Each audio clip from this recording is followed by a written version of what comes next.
Welcome to Everything's Fine. We're shipping on time. Hear the stories behind your favorite games from the creators who built them with your hosts Rick Neal and Gary Geddes. Now let's start the show.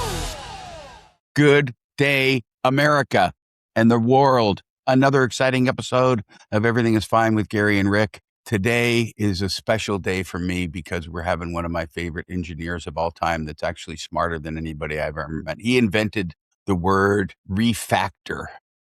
So whenever you think about refactoring, this is the guy that came up with refactoring. That's a good word for a code. coder to have. We should have more engineers on because they are smart and they are the magic of the game industry. We just have ideas. They're the ones that make them happen. And they have refactor. Right? And they can refactor and refactor things. The word, when you look it up in the producer dictionary, refactor means spend millions of dollars. Okay, that's good. So who's our guest today, Rick? Today, we have the amazing Jay Brown. Welcome, Jay Brown. Engineer extraordinaire. And I've gotten to work with Jay at 2 different companies. Wow. I don't even know, Jay. It's funny you put up with me for so long. Yeah, Jay, do you remember how many times you guys have worked together? That's one of my questions I brought to this meeting. to find out with Rick. I think, let's see, I know we worked together at Konami. Right. We worked together at Glu Mobile. Yeah. Yes. We almost founded something together a long time ago, if you can remember that. I can't think of the name of it. It was like a VR music type thing. And then we worked together at Streamline Studios, and I hassle them all the time. So, and you Somebody are needs a to great hassle guitar Rick. player. Yeah. What's that? You're a guitar player, so we played music together. I was, and then I had kids. Well, we'll edit that out. We'll edit that out to save you money in therapy. Yes. Or save them money in therapy. Or save them them right. money in therapy. Well, Yeah. Well, where should we Good to get be started here. today? There's so much to talk about. Do you want to talk about Jay's history, Rick? Where do you want to begin? One of the most amazing things about Jay is when I heard his origin story, I said, no way, because he's a kid from Alabama that beat all the odds and has been working in Silicon Valley, since the 80s? Jay, when did you come out? The 20s? I don't know. But we didn't even have color. We didn't even have color back then. It was black and white. It was black and white and no sound games at the time. Yeah. You only heard piano music in them. Yeah. But your origin story of coming from the deep South, where we don't expect to get great engineers. Except Oh, Georgia you heard Tech. of Georgia Tech, right? Yeah. I mean, Yeah, exactly. well, I've also heard of other things of Georgia Tech, my friend. Yeah, well, Yeah. The reality is I'm actually originally from upstate New York. I moved down to Alabama in my teenage years and was called a city slicker for the first year and a half, 2 years I was there. And of course, being the nerd that I am, I spent a lot of time going, have you guys seen upstate New York? I mean, it's like, it's desolate. There's no city there. And Some people call it the sticks. yeah, exactly. And it didn't matter. It's like, you're just a city slicker. Yeah. But that's all right. I made good friends there. Had an okay time. And were you a self-taught engineer? Like, did you have a home computer? Is that when you started coding? Well, yeah. Well, see, part of my gaming origin story is my dad was an instructor pilot, and he would train people in like Cessnas, 150s, 152s, things like that. And one day he brought home what is a control panel. It's the instrumentation panel with the yoke and all that. Yeah. He brought that home, set it on our kitchen table, and I lost my mind. I was sitting in front of that for hours. I'd watched the altimeters, and I think that really is what got me going, oh, I'm going to make something that looks like this, but it's going to be on a TV. And this was the 80s. Well, actually, when he brought it home, it would have been the late 70s. So I'm really dating myself now. Cool. So that really kind of kicked it off, and you have to shut me up sometime. Rick knows I can go on forever, but Please do. That's the whole point of the podcast. So then I started when I was maybe 11, I started to really kind of get into electronics, and I had to make a decision. Am I going to continue with karate lessons, or am I going to buy this Radio Shack 201 project and all that? I had to make a call. Yeah. Came from simple means down in Alabama. And so I went with the Radio Shack kit and just started then etching my own circuit boards and things like that. And at some point I discovered a TRS-80. They used to call them trash 80s, if you remember, in my library. And I had a librarian there that was so kind and so nice. I would skip classes and go and program for 2 hours at a time. And I think looking back, I think some of the teachers kind of knew that this was a good idea for me. and they didn't really mess with me too much. I look back, I'm like, why was I able to skip class and sit in that library and code? Why did they let In that the 6th grade? Yeah. well, in 7th grade, but yeah, 7th pretty grade, yeah. much. Pretty much the same deal. And then eventually I got my mom to start dropping me off at, I think it was Kmart, where they had a Commodore 64 on display. And she dropped me off in the afternoon. I'd sit there until closing time. And the rule of the person that was, my friend there that was running that little square aisle or whatever it is where they have those, was that if someone came by to fool with it, I had to just step aside. And I did. And I would sit there all day and then turn the switch off and all my code was gone forever. That's incredible. What was the city that was in? That would have been Columbus, Mississippi, right across the state line from Alabama. And that person that ran that store ended up hiring me for my first job when I was 15 to repair busted radio receivers, things like that, and also install satellite dishes. Back in the day, you had the big dishes. And I think what really it was about was me crawling underneath homes and running cable. But that was my first gig. And so, yeah. And I went hog wild. I started getting this magazine called Compute's Gazette. And I started trying to send in my games, and I started building games on the Commodore. And I worked in BASIC for a while and then said, this is not working out too well. I need to learn assembly language. So imagine I was actually visiting some relatives in Ohio, and I ordered, when I went there, it was for the whole summer. And I went to order a book from Radio Shack called Programming the 6502 by Dr. Rodney Zacks. And I walk into the store, and imagine this 13-year-old walking into the store. So the guy that ordered the book for me and, handed it over to me had to call all the people from the back and say, look who bought this book we were talking about. Like, who buys a book like this? And they all come out, and there's this 13-year-old boy, Genius. And so I started writing assembly language at 13, 14. That's incredible. What was your first computer that you got? Did you buy one with your own money? Yeah, my mom bought me a Commodore 64, and about a month later, she got me a disk drive. I think it was a 1541. Nice. And now I could save my work and build on it. So. And what was the first game you made? Do you remember? I think the first one I completed, because I started a lot. This was the lessons about what software engineering, how it fails when you don't know what you're doing. So there was a lot of that. I think the first game was something called Portside, which was like a Zork-type murder mystery on a boat, a cruise line, not a boat. And then like a text adventure. A mix. It was a mix. I used character graphics to do kind of like paint a picture. But yeah, it was mostly a text adventure. It was all solo. It was just you. Just me. Wow. The one that actually got out there and made me think that I could be not just a programmer, but a game designer, which turned out to be untrue. The second part, first part, was a game that I basically made. I think I called it Derby. And it was just a random generation. I had 4 or 5 sprites of horses on one side, and it was like you would see at a carnival, where like it just goes from left to right, and it was random. And sometimes I made it where one would get it ahead of the other one, and then, that kind of thing, add some suspension. But it was really just random. So the funny, it wasn't that great. It looked okay. It was just a 2D sprite. This is 1984. So, it's been a while. And what happened was I put it on my friend's bulletin board. And then he calls me up later. This is the guy from Kmart. And he calls me up later and says, the bookies in Columbus and Tupelo, Mississippi, Elvis's birthplace, they're all using your app and putting bets on it. And it's popular. Yeah, of course. And I was like, okay, I know my future. So if only you had figured out how to monetize it, your career could be very different. Yeah. I could be.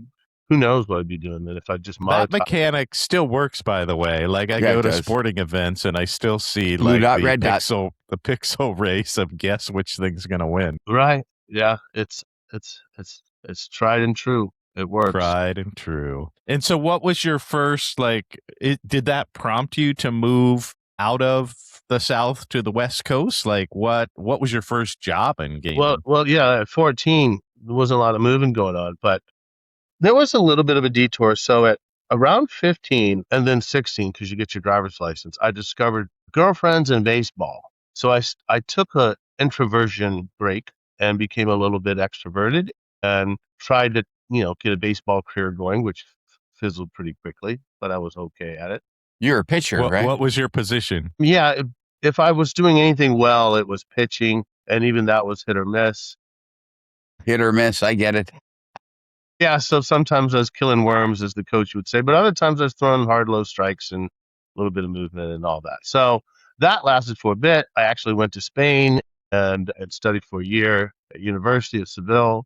Not quite a year, actually a semester and a little bit more. But then I came back and I was like, okay, now it's time to get back into it. And so I started at Mississippi State University, and I was doing that for like 4 or 5 years. I was in my fifth year, and I came out for an internship at 989 Studios. I worked for a producer named Angus at EA. I don't know, I can't remember his last name. He was definitely a character, and he loaned me to Bert. And Bert Sloan was my first game industry mentor out here. And I think this was 98. Yeah, I interned summer of 98. And he basically taught me linear algebra all over again and made it more practical for game development. And we worked Okay. on some systems together. One of them was a really nerdy idea he came up with, and he had me implement it. Which, if you remember the PlayStation 1, it had no depth buffer, so it couldn't sort itself. You had to split the triangles and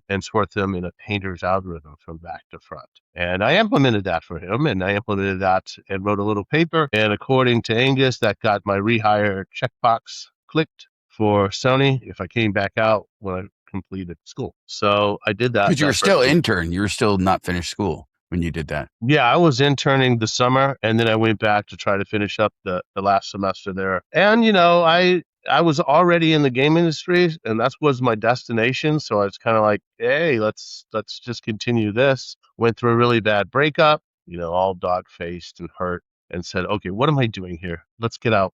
Let's get back out where I was. And at the time, I got a call from J-Min, Matthew Seymour. You may know those two. Yes, I They do. were at Blam Video Game Development, and they said, hey, come on out and work for us. That was the first time we worked together because you were working on Paul Armada's game, the Roller Jam game, right? That's right. So he'd be mad if I didn't tell you a story that I think I'm going to tell you. But actually, I came out to work on Gauntlet Legends, which was PlayStation and N64, and I did the basic button mashing. There's no real AI there; it's pretty simple. And worked on a few bosses before I think Midway got a little bit tired of Blam and moved it to someone else. But yes, and then Blam got Roller Jam, which was a TV show, Universal. Remember all the cable channels that came Oh out my God, yeah. in the early 2000s? They were just everywhere. So worked on that with Paul Amata, and we had a great time. And the thing that I think he still will talk about to this day, so will Brand Eamon, is that there was a move that was part of the Roller Jam team. Oh, do you remember this, Rick? Oh, it's so funny. I'm going to say it too, so you might have to edit it. Okay, so this move. So roller jam is like a roller derby, a little bit more electric. And there was this move where this one big guy would roll out in front of the jammer. This is the person who scores the point. I could barely remember the rules of this thing. And they would roll out in front, and he would like turn around and face you as he's rolling backwards, and then drop to his back and pick up his rollerblades, weren't roller skates, rollerblades, and then two others would come in and get the jammer, kind of line them up like a tractor beam, and push them in there, and they'd hit the stomach and do a big back flip over. Quite dramatic. And for me to get that to work well, I had to kind of cheat. So I wrote a scripting language that allowed Paul Amata and Brand and others to basically coordinate these kinds of maneuvers. And I built a debugger that was real-time debugger on the PlayStation 1. Anyway, what happens is you could turn on the debugging, and this person would run skate in front and then drop to the back, and there was this like magenta ray that would shoot right out of his butt. I think Paul Amata called it the ass ray. So the ass ray was a tractor beam, like in Star Wars. So once the ass ray got you, you were going to take that move whether you liked it or not. So that's a bit of a Roller Jam story there. And did We that had end up in the game, or We never shipped It that was game. in the game. The TV show was canceled right when we were going toward alpha. So the game felt good. I mean, it Yeah, had it worked. really good mechanics on it. And that was the year I learned how to work with designers. Brad Eamon is a fantastic designer. He would say, like, when you hit the guardrail, it needs to be more squishy feeling. Squishy, but reboundy. I'm like, squishy, but reboundy. yeah, that translates. Yeah, Let me work Brand. on that. But I love it. I love translating that into code and tools. And that's when I realized that I wasn't. still remember that debugger was more fun than the game because of the ass ray. Yeah. Of The course. ass ray was it I'm like, It that should won't be go a down in feature. global history, but it goes down in local history among the crew there. Yeah. So that was fun. Yeah, but they canceled it. And that was the first time as a lead engineer. And I was a lead engineer. I'll tell you that story. That should not have happened. But the team that was there went off to found their own thing. And so basically Matt and Jay said, "Hey, can you do this?" I'm like, "Hell yeah, I can do it." Yeah. I like the Yeah, confidence. and I did. But then they canceled the show. So, and it was like, I think that was Steve Sims was running that, maybe. You remember? And me. Yeah. And you, yeah. Well, Yeah. I hadn't really met you much then. So I was knew you busy from on other Konami. things. Yeah. Yeah. And then we got to know each other more at Konami when we hired you on there. Yeah. I do remember one fascinating thing. So we went down to Universal Studios. My job was to measure the speed of make it real. And I think it was more of a fun thing, a boondoggle. Is that what they call it? So that I went down there and I was measuring people's speed, their acceleration, because I was going to bake it all into the physics. And I remember going to a hotel, which was much nicer than the one I was at. And it was where all the EA producers. And I walked into this room. Okay, I'm going to lie here, but I saw 150,000 producers in the room down there. Yeah. And I was like, who are these people? And they're like, they're the producers on your project. I'm like, really? What do they do? Yeah. They do. That's a good question. But it was fun. That was a good fun. But the gut punch that comes after, because, like I said, the people after I became lead, and I'd been working on it for a long time, like 80 hours a week, whatever it took, just in it. And then suddenly there's nowhere to go the next day. Yeah. And you didn't get transferred to another project like right away, or? Well, I was at a developer called Blam, so it was like 30 of us or something. So Okay. no, I didn't get, I did get the EA did come and say, hey, you want to come work for us? And I think that was Tim. I interviewed with always a big time CTO type over there. Tim Wilson. Tim Wilson. Yeah. Well, no, Tim Wilson's who I worked for. There's somebody else. Tim Wilson was the technical director. What's that? Scott Krantz? Nope, but I know him. No. Well, I'll think of it later. I'll think of it. That's later. all right. Maybe interesting. I got hired onto the James Bond game, not the world, Agent Under Fire. All right. Where Were they you took, still working on Bond, Rick, at that time, or no? No, Agent Under Fire is after I threw a hissy fit and quit the company. Yeah. We all had our moments. Don't you think it's a rite of passage? Just a question for both of you. Isn't it a rite of passage in gaming to have one of your projects killed? Like, I just feel like that's you how it have works. to go through that. Well, certainly for me, it has. If you're working for a publisher or a dev house, yeah. If you're solo dev, no. Okay. You might kill it yourself, but if you're a solo dev and your project gets killed, that's a problem. Talk to yourself. I don't know. Solo dev, I get what you're saying. Like, we got to take a lot of shots to find where the fun is. Absolutely, right. What do they say? The first 3 games are throwaway. It's the 4th game that works with the team. That would be actually great odds if you could 25% of your projects. That's very good odds. It's like 1 in 20 maybe. But no, it was back then that's when I got to know you and Bert and the whole team when we brought you in on Konami. So, and what were you guys working on at Konami? Ooh, tell him, Jay. Well, I got put on the Frogger engine. I worked I reported to someone named Manny De La Torrente, I think is his name. Mm-hmm. I think we may have to edit this. We used to call him 10-minute Manny because if you asked him how long anything would take, he'd say 10 minutes. Didn't matter what it was. Rebuild the graphics engine for 10 minutes. 10 minutes. But we had built this amazing team to redo that whole engine, right? Because we wanted to use that engine across other things. Yeah. Yeah. Right. So, and I think the first task I had, well, maybe I worked for Paul Shaw.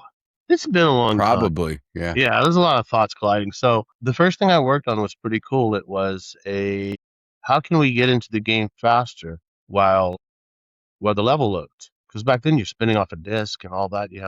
So we took the level, we built this. Okay, I'm going to go nerdy for a minute. We built a octree, which basically takes your entire world and chunksifies it up into larger and then smaller and smaller and smaller cubes. And so what we figured out was how fast can you run? And so if you spawn at a certain point, how fast do we need to load? How much do we need to load of the level where you spawn before you begin gameplay? And then if you can only run or whatever it is do so fast, we will be loading in the rest of the level in the background. And that it got you to the level much sooner. So. And was this a 3D engine or 2D? I don't remember 3D, this game. Yeah. It's PlayStation 2 by now, I think, and maybe Game Xbox. N64 or GameCube. The Great And of Quest. course, that's standard now. Like, don't load all the stuff you're not going to see, right? Just load the stuff that you're going to see. This is back when you built your own game engine, or you used something called renderware, which I'm pretty sure nobody. We didn't use that. A word everyone likes to say out loud. Most of what at Konami, most of what wanted your team to do is use Frogger to build the engine so that we could reuse that engine. That's right. It was the Frogger engine, I remember. And then we spun out and we tried to, and we worked on something called Karaoke Revolution. So, but then that was also taken over and given to Harmonix, I think, Yeah. Fun times, though. It was a shakeup at Konami anyway. They moved all of that development out of Foster City and moved it to Hawaii. So that was when they ended the Konami stuff. Did you say to Hawaii? To Hawaii. Does that just mean more boondoggles? Like, well, didn't everyone want to work in Hawaii? And I'll get in trouble for saying this, but the owner of Konami, well, I guess it was a shareholder company, but the head of Konami's son wanted to move to Hawaii. And so they just canceled all our projects one day and gave him everything. And he went and built a studio in Hawaii. And that's the world famous Hawaii studio that nobody's heard of that was shut down. Yeah. So you could edit that out because that's probably bad. But yeah, I'm like, well, you have this world-class team. We put together this amazing team. I mean, Jay's being a little shy, but we had like ballers on the engine team, and we were going to the engine was awesome, right? And we had legendary people working on it, and they're like, yeah, we don't care. We're going to shut it all down. I'm like, remember Konami back in the day was making more money on pachinko palaces and health clubs than they were on making games. And the only thing that drove the needle there was Silent Hill or Metal Gear Solid. Everything else was not pushing the needle. Yeah, and those two were good. Games did okay. Yeah. It's funny when you say Frogger engine, like in my mind, I don't think robust engine when you say Frogger. It was 3D Frogger. It was an adventure game. Okay. But it had a lot of features, and it was really optimized too. The graphics team at Konami was. So the Konami thing wound down, and then what happened for you guys? Well, I went off to Microsoft, so you say goodbye, and I went to Glu Mobile. I think there was about. That was it Sorrent then? It was Sorrent, Scott Orr Entertainment, and so actually before I left Blam, I did a little bit of work for Scott Orr's team to kind of, I think it was called Phones.com. They were seeing the vision. So that gave me a little bit of the inside of the vision, but then I went on to EA, went on to Konami, but after Konami, or at least Redwood City wrapped up, I was like, well, all I want to do is build a game engine. I want to build the tools and the technology for people to make great content. And so I saw mobiles like, ooh, they're gonna need some of those because right now it's all basic Snake stuff like that. So I started building games with Bird again on mobile devices, Brew and J2Me devices. This is before Android and iOS. So I go down to Glu Mobile. Actually, I was interviewing at 3DO. This is a funny story, too. So I was interviewing at 3DO because the only thing that I could probably contribute to would be something like High Heat, a game. But that's baseball. At least that's in my mind. And so I go down there and I interview. And I'm going to interview at Sorrent at the time. And I get a call right before I interview from, we have the brick phones at this point, from the producer that was going to hire me. And he goes, hey, I got some good news and I got some bad news. I said, well hell, give me the good news. He says, well, I'm holding your offer letter in my hand. The bad news is I got to work and they padlocked 3DO. And I don't think it's going to happen. There's a bunch of us standing outside the building right now wondering what's going on. So I said, oh, okay. So I went on to interview. I demoed my mobile games, and they were, not to brag, but they were a little bit more advanced with what Glu was putting out at the time, at least technology-wise. I didn't have a Fox Sports license, so that makes a big difference. But and they hired me there. And back then it was carrier phones. Yeah, they called it. Basic. You basically made games for T-Mobile and AT&T, and then they put it on their service, and that was part of their service, how they got you hooked in on the phones. There was no store to buy games. It just came with your phone. So yeah, one of the popular ones was the Motorola T720 or something like that. And it had it was like programming on a Commodore. It was that basic. And so I was pulling out all the fun tricks, Mode 7, you probably remember that kind of stuff. Faux 3D, and I'd worked on some of that with the Game Boy Advance, and I just love that stuff. It was just so fun for me. So I started banging out, tile engines, isometric engines, and things like that. Yeah. And then Alex Galvagni was the CTO at the time, and he goes, "Hey, do you want to build the company's game engine?" I'm like, "Yeah, I sure do." Imagine that. Thanks for asking. So I stayed there almost 10 years. And you built that engine, and they built a bunch of games on it. They made that company. It They got built turned into hundreds of Glue. games. Yeah, Hundreds of games hundreds. shipped on that. Yeah. And then, so I had a great time, and we were Series A 2 million, and by the time I left, we were 700 people. Rick was there, Mike McHale was there. Yeah. A lot of people had come at that point in time, and yeah, a friend of mine to this day, James Wazinski, and we built that game engine, and then we grew the team, and I even had satellite teams at the different studios. There were like 5 studios, maybe more. London, Beijing. And I remember there was drama because at the beginning of iOS, we had to either convert your engine to a full 3D engine that we could make games on for iOS, because it was that was all about, I think the first games we made were iTunes games. They weren't even iOS. iOS wasn't a thing yet. We had Yeah, 3D. We actually right. did a game called But then there was the argument of, shouldn't we just move to Unity? Yes. And that was the big argument. And we had David Helgeson there in the room talking about why we should be on Unity instead of building our own engine. And it was a faster way to get to market. And that was, Totally we agree. pulled the That was the trigger. right choice. It crushed Jay's heart. Yeah. Yeah, it was crushing, but I knew it was the right choice. There was actually one other person that was pushing back. I won't mention, but we acquired a 3D game company called Superscape, and they had a pretty good 3D. Not the low level, but the mid level was really solid, and they had better tooling. Like, there was Better no tooling. way we were going to build the kind of editor for the engine I had built. And that was going to that's an investment. That's a big investment. And so I knew it was crushing. I knew I needed to go do something that was going to be more fun. But I did help. I did help move the company over to Unity. I think to some degree, to this day, I feel like, because I had the initial meetings with the CEO and the CTO from Unity, and I think that was like some sort of, almost like an offering. Like Jay wouldn't normally do this, but because for 6.5 years we've been shipping on this engine, let's, I don't know, tip of the hat. Well, maybe I project that, but it felt like that. And It was a yeah. formidable time at Glue. If they hadn't moved to Unity, the company wouldn't have made it.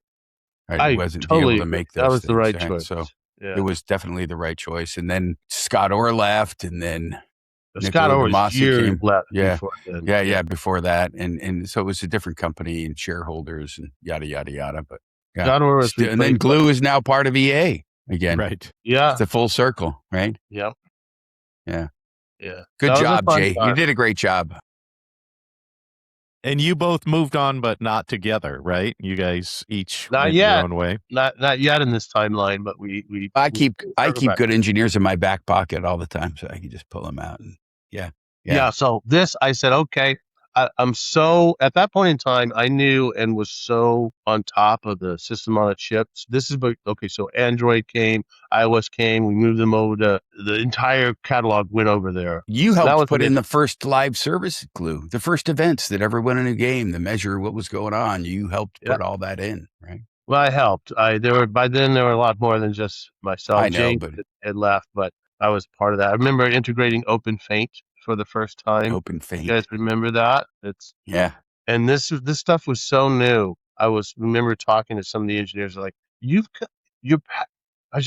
I was mystified that they would like expose all of the libraries that they included into their system externally to the rest of your system. So we were getting so many conflicts. Like, we had a PNG library, they had a PNG, but they weren't the same versions. And it's like, you've got to encapsulate this stuff.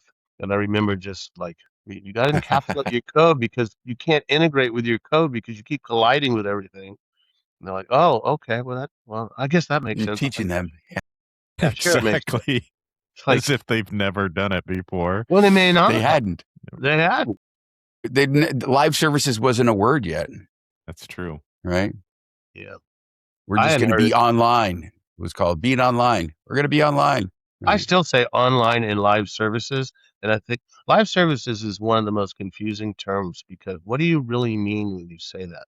Are you saying analytics? Are you saying monetization, in-app purchases? Are you saying multiplayer? Oh, I call that online. So Yeah. Someone needs to write a book and I think that's a good job for you, Jay. Use AI though. Your next project. ChatGPT, straighten this out for me, please. Yeah. I thought it was about a lot of weekly meetings talking about your retention, your revenue, It and is. your reach, It's and that. making sure that you're holding on to customers and shipping a lot of content after the original game. That is it. That is definitely it. Feels like live services to me. So I actually left gaming for a short time. I tried anyway. I went to work at a company called Pelican Imaging, and what they were doing is working on a technology called Light Field, and their implementation of Light Field is to use a matrix lens camera. So imagine like a die, but tiny, like little tiny, with about 4x4 cameras. So like 12 cameras, 16 cameras overall, or lenses, one camera, 16 lenses. And what that would do is it'd capture all the light in a room or outside from different angles, and so you could really do a lot of post processing. Like you could focus on a foreground object really well, and then you could click a background object further back, and it was really interesting technology. And what they needed me to do when they hired me to basically build off the GPU side. So they had the super smart PhDs writing what they call the golden C code, which ran about a pixel every 4 hours, and my job was to take that and make it real time on a mobile phone at 1080p. And I did. Easy. And I did. It was fun. I was a pig in slop. It was totally fun. But what we went down to Qualcomm. They have this special room where they can like make sure the temperature is perfect. They put the phone there, and I'd gotten that GPU so fast that I was burning 5 watts. So it was. Wow. I turned it into a hand warmer, and then some. A little heater. Yeah. So about that time, a couple of years into that, we figured out, okay, GPU is just not going to do this without just a lot of power. So they started looking at other things, and that's when I was like, okay, so there's this VR thing, and I like it, and I'm starting to get more and more into computer vision, not just the graphics side. Mm-hmm. It's always been a little bit, not like a computer vision expert, but it's fun. Graphics is painting the image, and computer vision is seeing the image. So opposite side, same coin. How long did you work in the VR space? A few years, long enough to realize it's novel, but it never really translated into real fun. We did do some great tech, along with Google and Facebook and some other companies. We did manage to build a fully automated stereoscopic 360-degree cinematic stitching algorithm, which was so popular that with some of the companies that built cameras but forgot to build the stitching algorithm, that we were courted. And Nokia was one of them. They built a camera called Ozo. Pretty sure we could have sold that product to them. They were very interested, but my CEO at the time was kind of a go big or go home. Something like a $20 million, $25 million buy is like, not interested. Super rich guy, so he just wasn't. Yeah, didn't need 45 billion. Yeah. I did. I would have loved it. It would have been good for you. Mm-hmm. Well, you did go off and start your own company, a trainer, right? Yeah. So then, absolutely. So then I actually was commuting from the Bay Area to New York City for a year, working for High Five Games. They hired me to be basically run engineering there, and worked there for a year. And got to the end of it. It was like, hey, move on out. And I'd been commuting for a year. I'd gone through like maybe 2 luggages through the seasons. And I realized that with my young daughters and my California wife, that saying, if you can make it here, you can make it anywhere, they ain't lying. New York is not the Bay Area. And I said, okay, well, I'm thinking it was a good offer. It was definitely a good offer. A good team. I'd figured out how to work with the team, and sometimes it works and sometimes it doesn't. It was working. I understood my boss, the CEO, Tony. So I was really close to making the call. And then Village Global reached out, said, hey, there's this idea and we're looking for a CTO and you might be good for it. So I talked to the guys, Duncan and Chris, some ex Sega, really, really experienced guys. And we got on. And so I said, okay, I'm going to stay in the Bay Area and I'm going to try my hand at startup. And it was a lot of fun too. And it's still going. You can go to the Steam store now. I mean, I'm not part of it. I had to kind of help package it up so that it could be basically profitable. So it could just pay all the employees. Doesn't need more investment. We went out for a Series B, and in I think it was May of 2022. Tell us what the product was. So it's an aim trainer, and basically, if you play Overwatch or Call of Duty or Rainbow Six, it'll help train you in various scenarios. It's also UGC, so our customers actually build the training scenarios. And one of the interesting things, the only real patent that I have provisional patents, but the only one that actually went through was that at one point, I told you about the computer vision background. At one point, I was watching people who were trying to reconstruct how a weapon in a particular game would work by counting pixels. They'd have a monocle at the screen, they'd count pixels and try to figure out how to replicate that. And I was like, well, this is a job for computer vision. So we built an algorithm. In fact, there's a pic that I sent you guys that shows some of the stuff, which fully automated that. Well, almost fully automated that process. And so we were able to replicate any real 3D first-person shooter weapon and character system almost perfectly. In fact, the esports pros would say, this is exactly like that weapon. How did you do it? It's because we just copied it through computer vision, and then we made this universal playback engine, which whatever the game is, Rainbow Six, Call of Duty, whatever the weapon or the character is. So that's it was a lot of fun. It's still going well. It's got better sales. Can you name it so people know where to go get it? Aim Trainer. It's on Steam. I remember trying it and realizing, oh, I'm rusty. Like my first person shooter skills were not up to par according to the stats.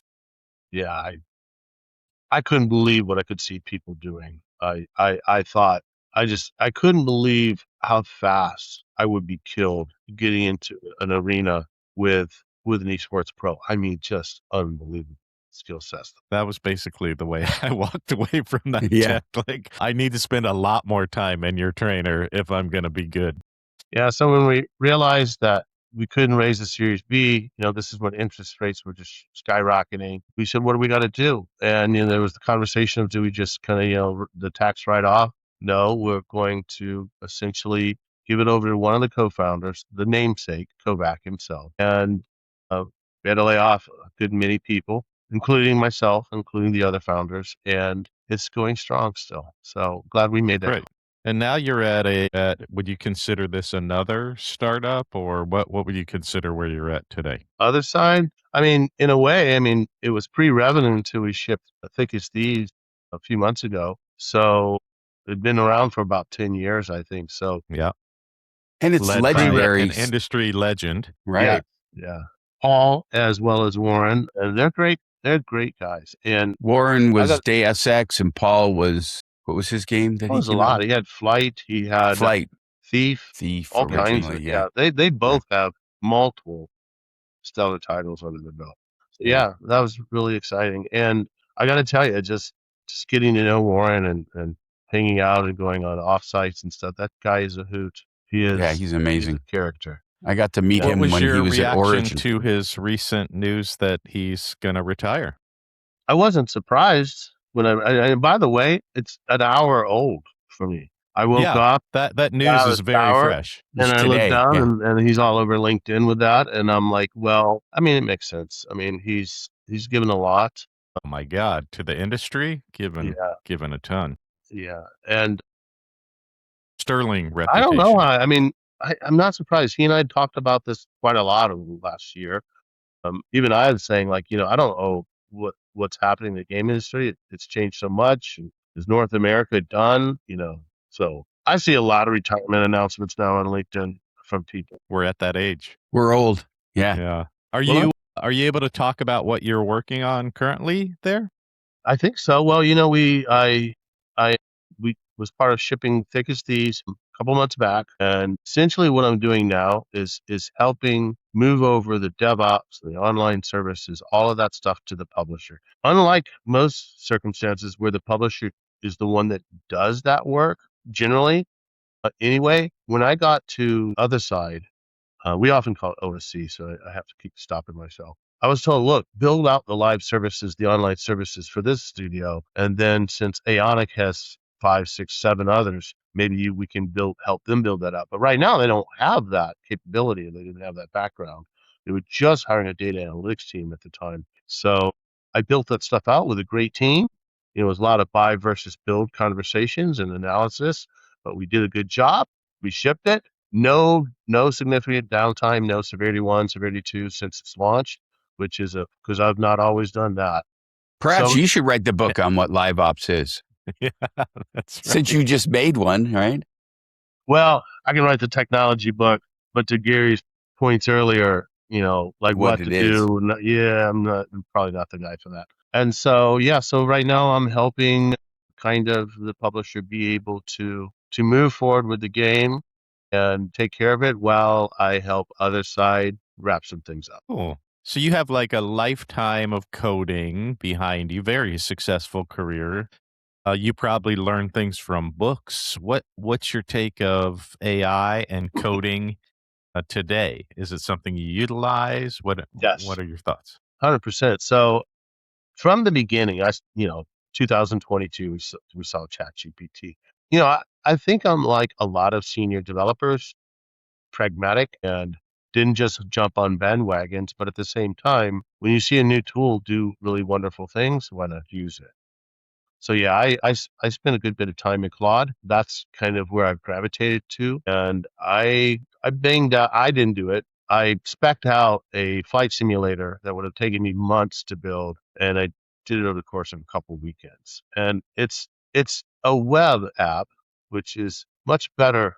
They're much better at doing web and back end than they are Unity or Unreal. So, but no, I'm into it. Other side had a pretty strong, like a lot of the art houses and narrative teams, they're not into that kind of thing. But for code generation, I look at it like this. I've been on Stack Overflow for a long time. I've been ripping people off for a long time. So it's not a big deal. You're utilizing other people's open source is the way I'd say it. You've been Yeah. inspired. Yes. Yeah, I think it's powerful, and I think it's going to be really helpful for novice engineers too, but for strong engineers who have a big background in understanding how these things come together, we can do the code reviews necessary. And to me, it's like the fanciest autocomplete I've ever seen. Isn't it Yeah. like back to the day when your dad brought that Cessna control panel into the house, right? Now, 100%. give that to a kid now and let him have AI tools. If you had those tools when you were 13, there would have been no stopping you. I might have ever gone into management. I mean, part of the reason we become leaders is because we realize there's only so much code I can bang out, and you start working with people, and you like people, and they can do things. We're kind of back to where our agents can do some of that stuff now Right. too. So, but like anything, it's not skeptical is not the word I'd use. It's more, let's see what works and let's see what doesn't. Cautious. Yeah, because the people that are pushing this stuff they're just they're just talking out of their ass. Do they have an ass beam? That's half Yeah. the industry. Yeah, that's right. The ass laser or whatever. That was an ass tractor beam essentially. Ass tractor beam. And Yeah. did you at MSU, were you a CS major? Is that your field of study? And so what's your thoughts about kids today? Do you think they should consider going to college for a CS degree, or can they learn just using the tools online? It's a great question. Certainly have discussed this a lot. And you have kids about to go to college. Well, yeah, but they're not going to be CS majors, that's for sure. They watch their dad. There's your answer right there. Yeah. Yeah, they're not going to do that. I'm not sure I have a good answer. I think things have changed a lot over the last couple of years. I may not have just like really. I guess I'm saying I don't know. I do know that it's too expensive, really. But I also know that you learn a lot from university that isn't just how to do a matrix multiply. You learn a whole lot. You learn how to think. You learn how to research. Socialize. You're Yeah, able to work with other socialize, people, work with right? people. Well, in the CS department, maybe less than other departments, but Fair. But I don't know. I still favor people with a little bit. Like even if you don't have a degree or you don't have a graduate degree, probably less concerned about that because sometimes the boot camps and things like that, they kind of rush you. They kind of get you very specific in certain areas, and I don't know. It might be a little bit like the LLMs where it can only replicate. But having said that, it's like a great musician or a great singer. Going to Juilliard's probably going to be helpful, but I mean, I don't think Pavarotti went to Juilliard. I don't know where he went.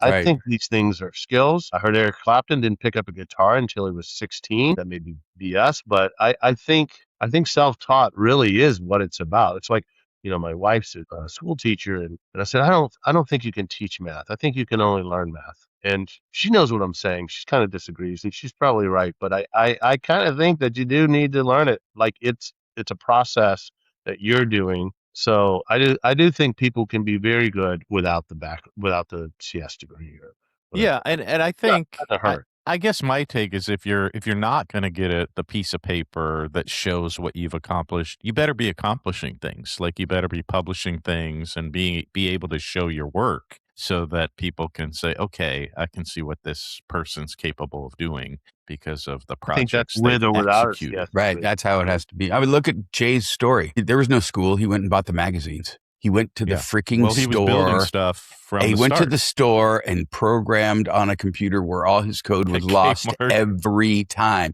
Now, if your child has that much passion when they're 13 to do something, feed that fire. Right? Feed it. Let them go make their own games. And you're right, the amount of access that you have with YouTube and how to do things with AI, you can be a solo dev and go make your own full-on Fortnite if you want. Why not? As a 13-year-old, you have all the time and the passion, but I am going to lean in on, you need college to learn how to deal with people that aren't your family. Yeah, and Yeah. it's discipline, and it's also knowledge of knowing the weakness in another too. Like it's just like when we help our employees, we're playing to their strengths, but we're also trying to show up their weaknesses. We're trying to help them understand how to see these things and what they need to know.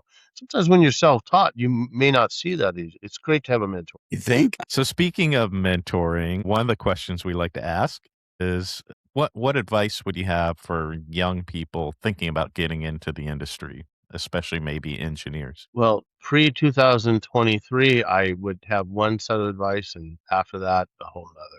I might be a little bit like a mirror. I might be saying it may not be what you think it is anymore. But again, I haven't landed the plane on some of this stuff. I'm still thinking about it. I'm like, well, should I just get out of the industry? Like maybe fix the last game I ship, and you know, Don't. there's so much technology I can, The industry needs you. well, yes, I like that. I definitely want to continue. But I don't know about North America.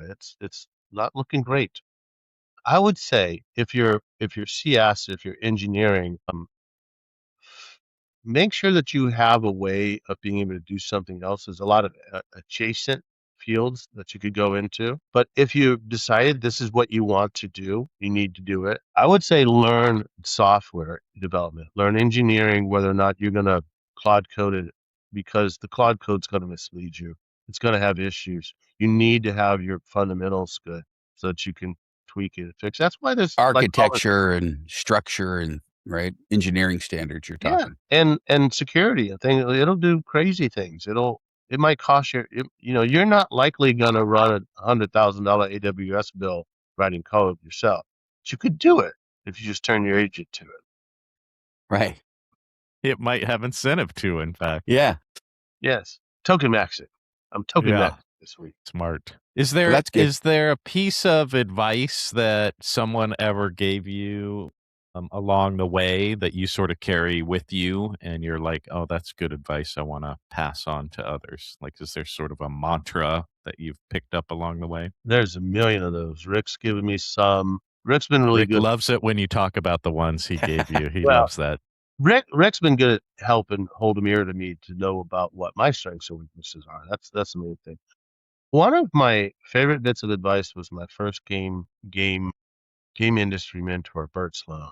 He said, "Man, these are at bats. Make sure you're taking at bats. You can't guarantee anything in the future, but always be stepping up to the plate." And when I lost my gig at EA, I think they laid about a third of the studio off back in 2001 or 2000. He said, "Just go to building. You got to build. Don't sit around thinking about what you're going to do next. Don't sit around thinking about what job you can get." He says, "That'll come. Just build." And he's been right this whole time. You just keep building. Right. Good advice. It's about repetitions. About staying in it too. Like Yeah, just stay.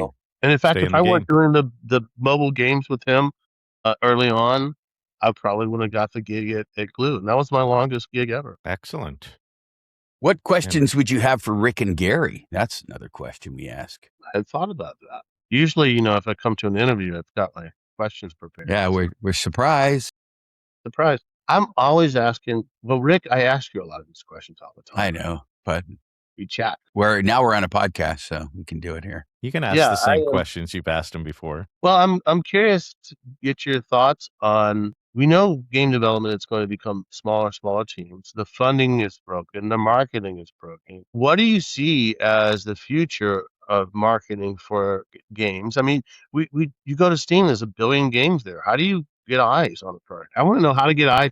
I've The got number something in one my question. back pocket. That's a great question. This comes up in every podcast. It's a time. great question. Yeah. Excellent question. Rick, you want to go first? No, you go first this time. Okay. So I actually asked this same question in multiple podcasts, which is because it's an issue for me, is discovery. Like, how do we find new games? And I love that we're in this environment where it's easier to make games and publish games as a small team. As Rick and I talk about, it reminds us of the early days of gaming. Maybe your first game or some of the first games you bought were those packaged in a plastic bag with a Shareware. tiny little shareware. And so I think we're sort of back to that kind of time because anyone can publish a game now. But how do you find out what's good? And I think some of it is you gotta just continue to go back to where we all started. You have your network of friends, and what are they playing? And if your friends aren't still playing, find that community of gamers, whether it's on Discord or somebody you see their wish list on Steam and you like it. Follow that person and see what they add. So I think you got to kind of continue to build your community of other gamers, and then it's discovery. Like, where do you find the new game? And then don't chicken out. Don't just find the new game. Go play it. Like, download it, play it. Because a lot of this stuff is either free to play or it's very low cost of entry. There's games out there that are $5-10. Play them. Support these small publishers because we're going to see a ton of creative ideas get cranked out by small teams over the next few years.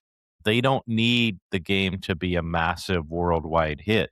They need small groups of people to give them a tiny bit of money to sustain their development effort as a team and not have to float the whole thing themselves. So I think it's an exciting time, but I think you're onto something.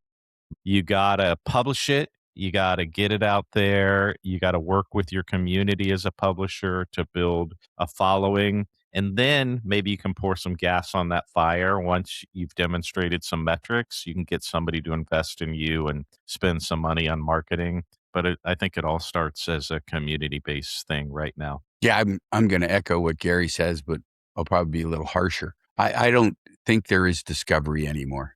Predictable discovery where I can pay money and I can expect to get that many user acquisitions. I just don't. Unless you're buying mobile ads and you have a way to arbitrage that user all the way through. Jay, the whole CPA game that you play. Unless you have $30 million, don't launch a mobile game. You can't get the users, right? So if you're a game maker, don't put energy into that. Put energy into making a great game. And the analogy I use, it's just like music. Every day I heard there's 7 million new songs just from Suno alone. Right? That doesn't account for the other 7 million new songs on Spotify that you never heard of. A friend of mine started a band here in Portland. Nobody's ever heard of 28 listens on Spotify. It's not stopping them. They're still writing songs. They're still playing gigs. They're out there creating. And that energy is 100% different than the energy of going to make money on what I've just created. Right? So separate those two things. And like Gary said, lower your expectations. Make a business model that works, that you sold 4,000 units over 2 years. Make that business model work, right? You don't have to be selling hundreds of millions of units to be successful. That's a passion thing again. So I think it's a formative time in gaming, and it's a change in a big way because no longer do we need big. In the 90s, I needed a publisher to get my game out. No one could sell to Walmart, right? So it's a different world these days. And if you just take out discovery and marketing and that fear of how am I going to make money on my game, and just go make the game with passion and love and energy, and you're working at, I don't care, Hewlett-Packard, being a tester, it doesn't really matter. Go find that way to go do that. And then discovery and marketing is going to happen exactly like Gary said. You're going to build a community of your friends and go do it. Ask yourself, how do you hear about new music? Ask yourself, how do you hear about new movies? You're not watching influencers to really get movies. You're listening to your friends. You're not listening to influencers to go get new music. You're listening to your friends. Hey, I'm going to go see this band. Come see them. Now you're in that content, right? So I think that's the natural way humans want to do it. And I think the false narrative was TV commercials to go get this game, and now I have to go get it, right? The FOMO of missing out. I maybe that's okay, but you'd have to have $100 million marketing budget on a game to get the numbers that it's going to be worth it to spend the marketing budget. Really, now marketing budgets are going to define how successful you need to be. If I'm going to spend $35 million in marketing, I better be making $100 million on this game. That's not gaming. That's business. Gaming is, oh my God, people that play this game I have a 75% day 3 retention, right? Look at the engagement on this, right? That's gaming. That's not, so it's harsh. Like I said, it's the best time to be an indie developer and the hardest time to be an indie developer because you can't depend on the usual marketing it doesn't work anymore. Don't do it. It very much sounds like have a day job and build something. Like some of the success of friends of mine has been through what they call friend slot, which is probably a derogatory term for it, but I've got a friend of mine makes pretty good money a month just selling a game he put out years ago. Doesn't really update it. He just collects. It would not sustain even a small indie studio. It's enough that it probably pays most of his bills. And then he has do that 5 times. There you go. Right. That's it. Lower your expectations of what you really need to be doing. Different models, right? There's still going to be AAA titles, right? Yeah. I mean, Grand Theft Auto 6 is still going to launch, and new games for the Switch from Nintendo are going to launch, and they're going to be huge. But I think people's gaming, I don't know, it may be just because I'm older. Like I don't invest in the hours of gaming. So shorter gaming sessions work for me. Those smaller game bites work. And it's funny, we had a conversation with Ben Cameron the other day where he was talking about indoor golf simulators because he's like, I love to play golf, but I don't have 3 hours. I can play 18 holes on the simulator in like an hour. And I'm like, there is something to that now where our time is so precious and valuable that as we get older, it's just hard to invest in these massive games, I think. I think the kids are not even playing those games. My daughters, they play Roblox. They're all social. The game itself, like I actually had an interview with Roblox a long time ago, and it was to move their game onto mobile. This is when I left with them. And I was pretty dumb because I looked at it, I was like, this looks like some Commodore 64 shit I was doing years ago. Why do I want to come here and do this? I'm like trying to max out the GPU, but my business brain wasn't screwed on. It worked out for them. Everything worked out for them. Yeah, they're fine. No, but I think you're right. My kids are playing, like my son, he'll play like Subnautica, and it's a deep game, but he's really only playing it with his buddies. Like they're either hopping on a server or they're playing simultaneously alone and then talking about what they're doing. So it is interesting. It's rarer that they're all sitting together and playing Super Smash Brothers or Mario Kart. Madden on the couch. It happens still, but it's not quite as often. A lot of times it's just server-based gaming. Good times. Great good times. Episode. I can't believe it's already gone. So it's almost, you can talk a lot, Jay. You were right. Yeah, I can. And Paul Amado used to say, I'm full of jibber jabber. Jibber jabber. Enough jibber jabber. That sounds like Paul. Well, that's great. Yeah, thank you, Jay. Rick, you want to wrap us up? Oh, wrap us up. This is another great episode of Everything's Fine and We're Shipping on Time. And Jay is one of the originators of he has always shipped on time. I don't think he ever didn't ship on time unless your company was canceled. Unless it just didn't ship. Yeah, it didn't ship. But that's infinite time. I'm super happy that we got to have Jay on here and hear his story. Stay tuned for the next exciting episode, which will be coming soon to a podcast area near you. And that's it, Gary. We'll see you for the next one. Thanks a lot, Jay. This was great. Thanks, gentlemen. My pleasure. Right, cheers. Everything's fine, we're shipping on time. Everything's fine, we're shipping on time. Everything is fine, we're shipping on time. I'm hearing good things things, we're shipping on time. Take some deep breaths, we're shipping on time. Let me solve that, we're shipping on time. Everything is fine.